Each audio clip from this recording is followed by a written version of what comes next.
Agora, pessoal, para deixar aqui todo mundo cada vez mais indignado com essa onda de impunidade crescente, tapas na cara em sequência aqui de todos nós, foi depois de Suzane von Richthofen e Daniel Cravinhos. Agora, pasmem, acreditem se quiser, é a vez de Christian Cravinhos sair da prisão. Não sei se vocês lembram, obviamente, né, o caso que chocou o Brasil no dia 31 de outubro de 2002, há 23 anos atrás, naquela fatídica noite, né, noite de Halloween, por sinal. A gente lembra o que aconteceu quando o casal von Richthofen foi brutalmente assassinado, né, e o Cravinhos deixou a prisão dos famosos, né, conhecido carinhosamente como a prisão dos famosos, o presídio de Tremembé ontem à noite, e agora vai cumprir o restante da pena fora da cadeia. Segundo a juíza que expediu essa decisão, ele ganhou o benefício por apresentar um ótimo comportamento no encarceramento. Olha que maravilha! Rodolfo Maris, me ajuda, cara, porque até onde eu sei, o Manfred e a Marisa... o Manfred Alfred Richthofen e sua esposa Marisa seguem mortos, enterrados e com seus crânios brutalmente esmagados. Olha só, Marinho, tentar te explicar é como tentar explicar para um monte de gente agora da Faculdade de Direito que está nos assistindo. Eu estava na faculdade agora há pouco e saí para fazer o programa e falei, ó, assistam lá, porque o programa vai ter pautas pertinentes ao nosso curso. E vem essa pauta sobre a progressão de pena, né, cara? Ele progrediu dentro da sua pena. E nós temos uma matéria no curso de Direito, chama Teoria Geral da Pena, que fala justamente sobre isso. E para vocês se espantarem aí em casa, hoje, nosso sistema no Brasil ele é pró-réu. Talvez se isso tivesse acontecido nos dias de hoje, a prisão dele teria sido menor. Tá? Ele ficou 23 anos preso, progrediu para o regime semiaberto, ou seja, está jogando com o regulamento, com a lei debaixo dos braços. Faz todo sentido jurídico o que está acontecendo com ele. Agora, para a moralidade... é uma bizarrice. Para nós que estamos do outro lado aqui, enxergando que foi um crime tão brutal, ver um regime de pena dessa no Brasil, progressão de pena, tinha que apodrecer na cadeia um cidadão desse. Aliás, os três, não só os irmãos Cravinhos, mas como a Suzane von Richthofen também. Mas o Brasil é pró-réu. E não existe prisão perpétua aqui. O máximo hoje é de 40 anos. Então ele cumpriu tudo que está de acordo com a lei. Basta agora os legisladores melhorarem isso para que outros criminosos como esse não se beneficiem dessa progressão de pena. Ouso dizer que Christian Cravinhos é o único brasileiro, ou um dos únicos, que ficou feliz com a chegada da quarta-feira de cinzas, dado que ele, enfim, teve essa segunda chance aí pelo seu belíssimo comportamento. Agora, Pepe, a gente conhece aí a tua linha como nosso garantista legalista 001 dessa república. Não quero colocar palavras na tua boca, mas tem algo muito errado, mas muito errado, com um país que normaliza esse tipo de progressão de regime, não é não? Aí que está o ponto principal, né? Todo país civilizado do mundo tem progressão de regime de pena, né? A França tem, a Itália tem, o Brasil tem. Os países que não têm progressão de pena, de regime, né, são os países autoritários, Coreia do Norte, Cuba e outros países que têm um grau de autoritarismo muito elevado, né? Claro que é possível aperfeiçoar o sistema, mas é bom lembrar que a juíza cumpriu a lei, ela cumpriu a legislação, né? A legislação fala o seguinte, fala que você cumpre uma fração da pena, dependendo do crime que você cometeu e da reincidência ou não, tem bons antecedentes criminais, você já pode progredir de regime, né?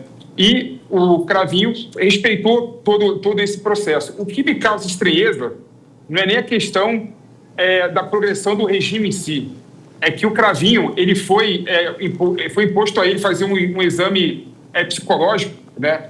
E no exame psicológico, o psicólogo colocou várias conclusões que é de alarmar qualquer pessoa.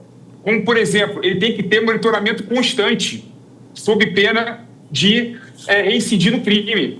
A Justiça e o Estado brasileiro vai fazer monitoramento constante ao Cravinho? Não sei se vai fazer. Sinceramente, não tem condição nenhuma, estrutura nenhuma para fazer esse tipo de monitoramento constante. Outro ponto que está lá, está bem claro, precisa de atendimento psicológico frequente, né? Vai ter atendimento psicológico frequente? Tem problemas de convívio social, não consegue mostrar suas emoções, ele retém as emoções. Uma pessoa que retém as emoções é naturalmente mais violenta do que a outra pessoa. Então, muito mais do que discutir, na minha opinião, o regime de progressão de pena, que é algo, no meu modo de ver, civilizatório, né? Nós temos que pensar Como que a gente vai fazer esse acompanhamento constante de uma pessoa e a própria psicólogo, o próprio laudo pericial falou que tem problema de convívio social. Se tem problema de convívio social, não pode sair para a sociedade. Essa que é a lógica, Então, eu não combato a progressão de regime, eu defendo, né? Claro, crime de comoção social, a gente pode até discutir... Vamos lá. De ter uma progressão muito mais demorada do que foi do Cravinho, né? Mas não dá para você ir contra a progressão. O que eu sou contra é o psicólogo falar que ele tem problema de convívio social e a juíza não fazer nenhum tipo de acompanhamento permanente. Suzane, já liberada há um bom tempo, a grande arquiteta, diabolicamente arquitetou um dos crimes do século aqui no nosso Brasil. Lembrando, ali na mansão do casal Manfred e Barísia von Richthofen, ali no Campo Belo, zona sul de São Paulo, foi onde Daniel e Christian Cravinhos mataram a pauladas, esmagando os crânios desse casal, e o resto é história, né? Mas ele foi o último dos 3 condenados pela morte do casal von Richthofen a obter autorização para cumprir a pena em liberdade. Faço a mesma pergunta para você, delegada Raquel Galinatti, se não tem algo profundamente errado num sistema que normaliza esse tipo de progressão de regime. Completamente mostrando que vale a pena praticar o crime. Em 2002... houve esse crime, um dos crimes mais cruéis e bárbaros do nosso século, com requinte, sim, de perversidade. Em 2006, o Cravinhos foi condenado a 38 anos de cadeia, o que eu acho pouco, porém, ele teve um desconto de 15 anos a menos. Só isso? 23 anos, cumprindo apenas 23 anos, este criminoso contumaz, que mostra uma personalidade realmente deturpada, está solto. E aí eu vou concordar com o PP. Só vou acrescentar uma informação. PP, tudo isso que você falou desses requisitos, que são feitos as análises psicológicas, individuais dos presos, para que eles possam ter condições de progressão, não é somente o Cravinhos que tem várias deturpações psicológicas e psiquiátricas e passam pelo crivo e têm o direito à progressão. Aliás, eu vou falar que quase todos têm esses problemas apontados nos laudos psiquiátricos, psicológicos forenses e saem. O porquê? Porque a gente está falando da deturpação do sistema. A lei de execução penal diz que deveríamos, quando encarcerar um criminoso, ressocializá-lo.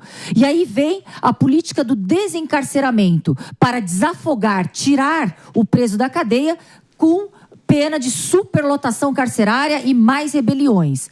E aí a gente inverte, a gente muda os institutos para conseguir corrigir uma ausência de política pública no que diz ao sistema penitenciário e punitivo do Brasil. O que acontece? A juíza cumpre a lei é frouxa, fraca e não temos políticas públicas adequadas, correlatas para dar essa resposta para a sociedade. É isso aí. Agora, Pepe, eu já vou contigo já, mas em nome da precisão aqui, só para não parecer que o Christian Cravinhos agora vai estar já aqui no desfile das campeãs, batendo pernas ali, vendo a Rosas de Ouro no AMB, ele vai ter uma série de regras para seguir em liberdade, tá? Primeiro, ele deverá comparecer trimestralmente à vara de execuções criminais para informar sobre as suas atividades. Segundo, ele deverá obter ocupação lícita, devendo comprovar para a justiça. Terceiro, ele deverá sair para o trabalho às 6 horas da manhã, devendo recolher-se na habitação até às 22 horas, 10 da noite, bem como em finais de semana e feriado, salvo autorização expressa da juíza, né?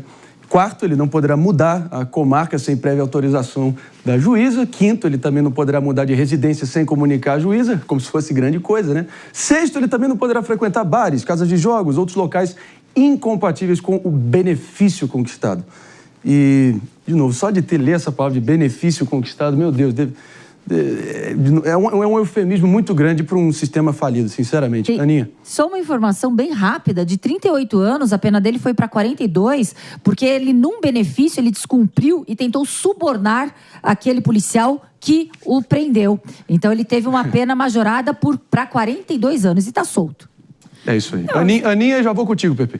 Marinho, tô aqui rodeada de pessoas que entendem muito de direito penal, de execução penal, mas para mim, leiga dessa área, fica aquela sensação de que e se o Christian Cravinhos comete outro crime, com todo o aparato estatal, sabendo que ele tem dificuldades para estar na rua, que ele tem questões que levam a um perigo para a sociedade, como que o Estado não é responsabilizado por isso?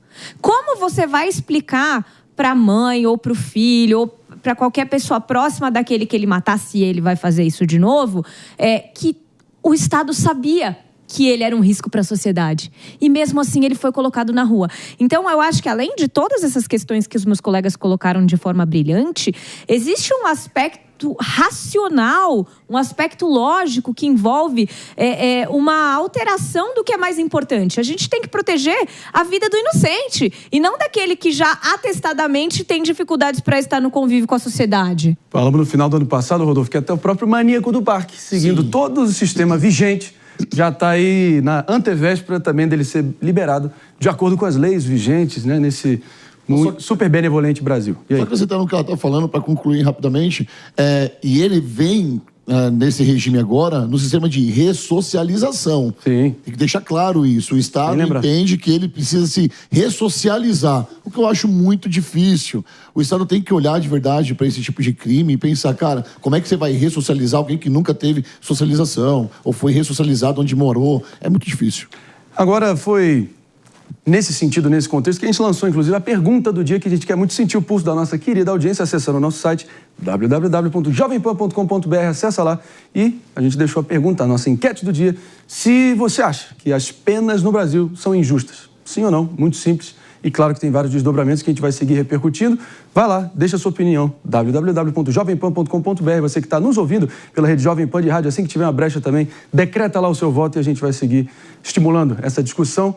E já vou acionando o PP, então, para nesse sentido também. Você acha que as penas no Brasil são muito injustas, PP? Eu não acho não, Marinho. Sendo bem sincero, eu acho que não. Eu acho que não. Mas tem algumas coisas que, na minha opinião, dá para melhorar. Como, por exemplo, a pessoa pegou 30 anos de pena, tem que cumprir 30 anos de pena. Né? Nossa. E no Brasil você não vê isso acontecer. Tem crimes, por exemplo, que tem uma certa comoção social que não dá para ser tratado como crime normal, né? Como um crime do dia a dia. Né? Precisa ser revista, assim, a questão da pena, né? até aumentar. Mas eu sou da linha, Marinho, que eu não acho que o problema do Brasil é ter mais penas duras. Né? Quando você pega, por exemplo, os Estados Unidos, que é um país considerado com penas justas, sistema judicial que não permite a impunidade, você vê que a quantidade de crime lá é elevada pra caramba também, né? Ou seja, sistemas judiciais com penas rígidas não fazem uma sociedade mais segura, né? Isso é um dado empírico, é até difícil você rebater isso. E tem um ponto que eu ia colocar aqui, o que a Aninha falou me preocupa muito, eu até estranhei, né? A Aninha falando, né? Eu falei, pô, não é possível que seja a Aninha que está falando isso, não. A primeira coisa que a gente aprende em direito é que qualquer pessoa pode ser vítima e pode ser autor de um crime, né? Eu sou uma pessoa que eu considero uma pessoa do bem, né? Eu posso matar alguém um dia. Oh. Ah, não pode. Deixa eu ver alguém mexer com minha filha. Como é que eu vou reagir? Deixa eu ver alguém mexer com você, Marinho, na minha frente, né? Como é que eu vou reagir? Eu não sei como é que eu vou reagir. Qualquer ser humano, né, pode ser vítima e pode ser autor de crime. Isso é o que faz toda a filosofia do direito vigente. Não, é exatamente isso. E assim, não há solução. Só vou te pedir. No mundo. Por favor. Se você só pedir para fazer um enquadramento aqui, aplica essa lógica, então, para o caso do Christian Kravinski, que a gente está se debruçando aqui. Qual que é a ideia? Não dá para a gente achar que vai melhorar a sociedade e não seja respeitando o Estado democrático de direito. A legislação do Brasil, que foi aprovada por legisladores eleitos pelo povo, fez exatamente o Cravinho sair ir para o regime aberto agora, nesse momento. Não dá para a gente falar que não deve observar a legislação, né? Então o Estado não tem culpa nenhuma disso, Aninha. Não, o Estado está cumprindo. Lembrando... O Estado está cumprindo e observando uma lei aprovada pelos legisladores. Lembrando que aí vai. a lei de execuções penais é do nem tão distante ano de 1984 e o nosso Código Penal do nem tão distante ano de 1940, tá? Não, mas, ô Pepe, eu acho que você, talvez eu não tenha me expressado de forma clara o suficiente. Não, tem que liberar, tem que regime aberto. A lei faz isso. Calma, Pepe. Vamos ouvir. Eu gosto de interromper ele e interromper a menina falando. Calma, Não. Pepe. Não, estava na minha vez, tá? Desculpa. Não, já eu concluiu. para vocês agora para falar. Pode falar. Não, o que eu acho só, Pepe, é que assim, se a gente tem uma constatação de que esta pessoa que está deixando o regime fechado, e ela tem que deixar, porque a legislação assim prevê, eu concordo com você nesse sentido, mas se já está constatado que ela tem dificuldades de convívio social, o que me incomoda é a falta de mecanismos para garantir a segurança do resto da sociedade. Então, não vai garantir. Mas então você concorda que tem uma ponta solta? Não vai garantir que não Mas vai tem matar uma alguém. ponta Calma, solta. Pepe, por favor. Tem uma ponta solta. E aí eu não acho justo que a ponta solta seja do vizinho do Christian Cravinhos ou de alguém que ele encontrar na rua porque ele não estava num dia... Não. Calma, Pepe. Pessoal, isso aí é feio, viu? Isso aí é feio. Calma aí. Eu tô falando. Pepe, Vamos lá. Pode seguir, Aninha, por favor. eu acho que é errado você jogar o ônus de uma pessoa que já foi condenada, que tem atestado psicologicamente dificuldades de convívio, que está atestado que pode vir a cometer outro crime, ser deixada na rua como eu ou como você. Só isso que eu acho. E o próprio filho dele não quer ter nada a ver com ele. Rodolfo. Vamos lá. Tentar entender a cabeça do PP, porque a sua pergunta para ele foi se você acha que as penas aqui no Brasil, elas são... Injustas. Injustas. São injustas, tá? Vou trazer um outro caso aqui de uma grande amiga minha, que é a Carol, que é a mãe da Isabela Nardoni. Ela falou para mim outro dia no meu podcast, Rodolfo, você imagina que ele tá solto agora e eu posso cruzar com ele num shopping. Isso fez todo mundo que estava assistindo meu podcast refletir. E eu trago pro PP essa mesma história, porque ele citou a filha dele. Se alguém faz mal para minha filha, eu não sei como eu vou reagir. Aí você imagina que você tem uma filha, como a Carol teve, que foi ceifada pelo cara que jogou a própria filha do terceiro andar de uma casa. E depois de 16 anos, ele é solto, e você pode encontrar com ele no shopping. Você não acha que essa pena é injusta? Um cara que mata uma criança não tem que ficar apodrecendo na cadeia? Essa é a grande questão. As penas que acontecem todos os dias aí, que são noticiadas, é porque houve uma comoção pública, mas isso acontece todos os dias. Crianças são assassinadas pelos pais, pelos tios, todos os dias, e saem muitas vezes em 2, 3, 4 anos, porque o regime entende que nem houve crime hediondo para isso. E se a pessoa não tiver réu primário, o que acontece? Ela sai com 5, 6 anos por bom comportamento, enquanto a vítima sempre vai ficar de luto, é um vazio na alma. E a pessoa tem que apodrecer na cadeia, é uma questão de justiça. Pro Felipe Monteiro, o jus puniendi não existe. Ele não é legal, ele é legalista, ele não é punitivista. Então é por isso que os legisladores fazem o que ele faz, porque tem a mesma cabeça do Felipe Monteiro. Vamos deixar as leis mais frouxas, porque essa pessoa vai ser ressocializada dentro dos presídios, que é um absurdo, os nossos presídios. Olha só, o regime semiaberto é de 4 anos aqui, né? E, teoricamente, o regime semiaberto deveria ser cumprido num regime agrícola. Nós nem temos regime agrícola aqui, Marinho. Você entende como a nossa lei ela é defasada? Agora, eu vou precisar fazer um rápido break pelo andar da hora aqui. Só para quem está nos ouvindo, pela Rede Jovem Pan de Rádio, Morning Show segue a todo vapor, já, de volta para vocês. E antes da gente seguir adiante, pressão grande aqui, Pepe. Eu sei que você foi mencionado, vou te dar esse jogo rápido, infelizmente, pelo andar da hora. Me ajuda a te ajudar. Vamos em frente. Além de ser garantista, eu respeito muito o Estado de Direito, eu respeito muito as autoridades e instituições, né? Na minha opinião, se uma pessoa que cometeu crime é meu vizinho, né, eu vou tratar a pessoa bem, porque o Estado brasileiro achou que essa pessoa já cumpriu a pena e está apta ao convívio social, entendeu? É isso aí. É assim que se faz uma sociedade. Qualquer coisa fora disso é cair no autoritarismo e no populismo penal, que eu estou fora dessa questão toda. Tá, vamos lá. Será que é autorismo e populismo penal só querer talvez uma aprimoração desse sistema? A ver, o julgamento aí vai ser da nossa audiência, por que não? Acessando nosso site, pergunta do dia, se você considera as penas injustas no nosso Brasilzão.